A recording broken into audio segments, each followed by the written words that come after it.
We are not notorious for being extremely appreciative and grateful and just loving in general in life. So, what we generally do is do the opposite.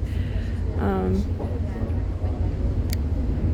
Before becoming optimistic somehow, sometimes when I hear people talking and I am bothered by the situation, what I do is to just overlay. I start talking in myself. It's better if I have a phone in my hand. It's even better if I can send the voice notes to my ex. And it's even better if I'm talking to a real person actually.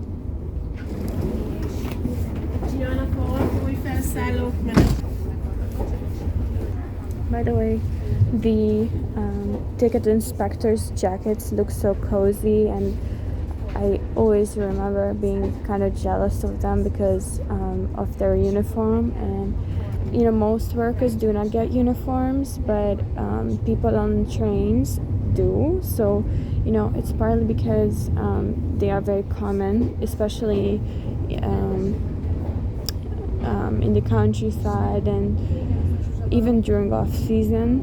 So if you're in the capital, you may be able to get away without a ticket, but I do not recommend it because they take that very seriously there too. But if you don't have a ticket in the countryside, you're extremely prone to getting in trouble. So I do not recommend scamming people.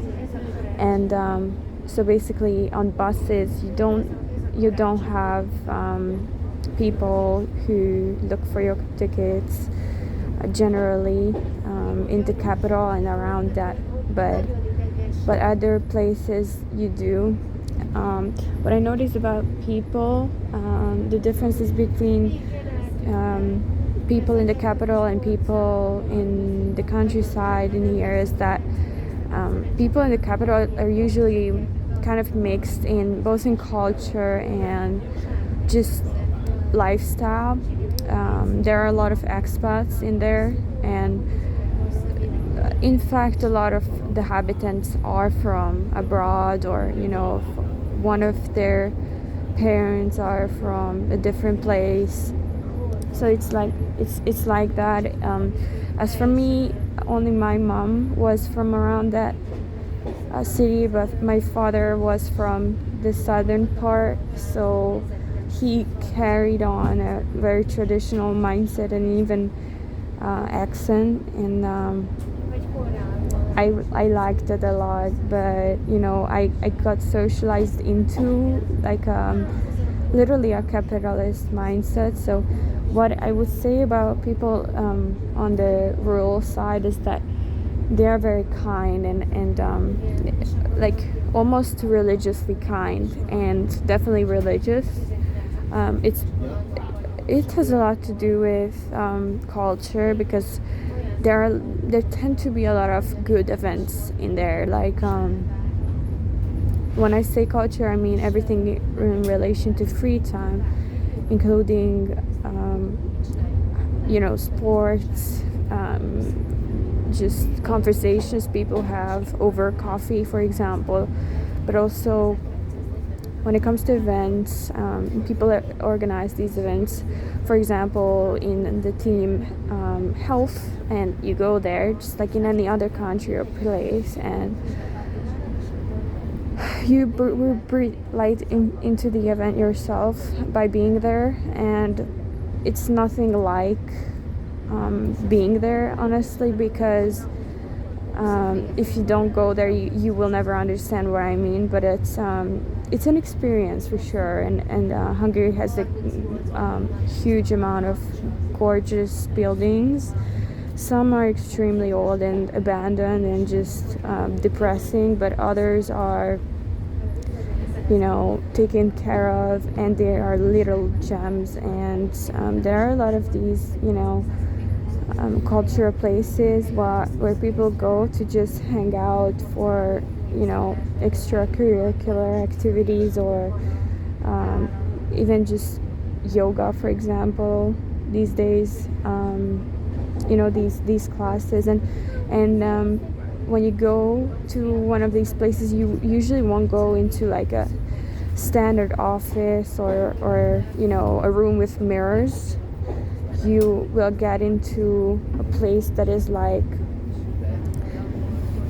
a theater, so you know, it's very fancy, and even theaters in here are extremely fancy. So I remember there was one time when an American woman came who was actually famous, who organized these workshops that I attended, and her first comment was, this is the most beautiful place that she probably has ever held an event in. And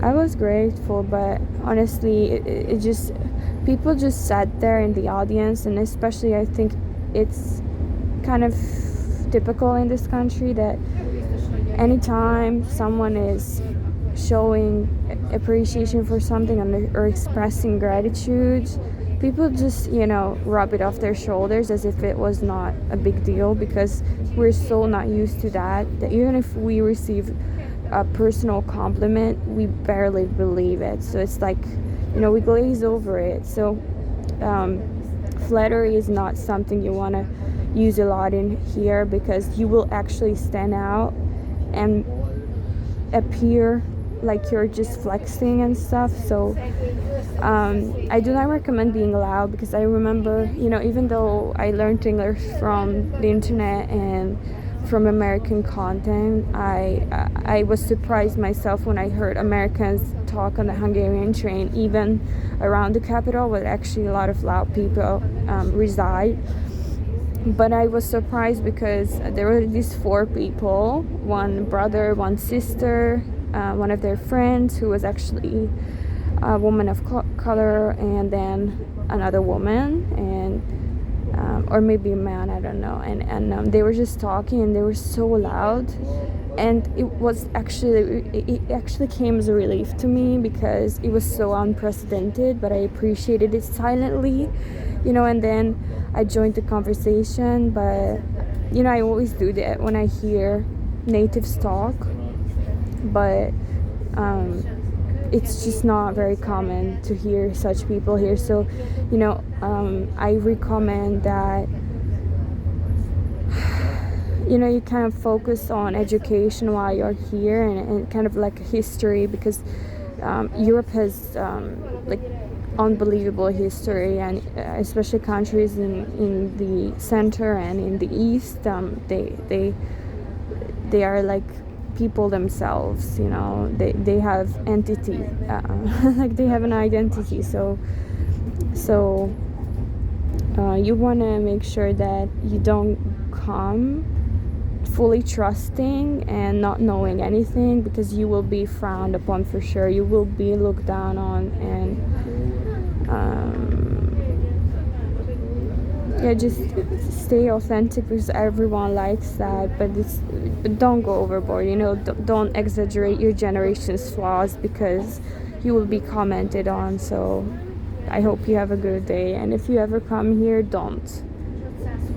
just don't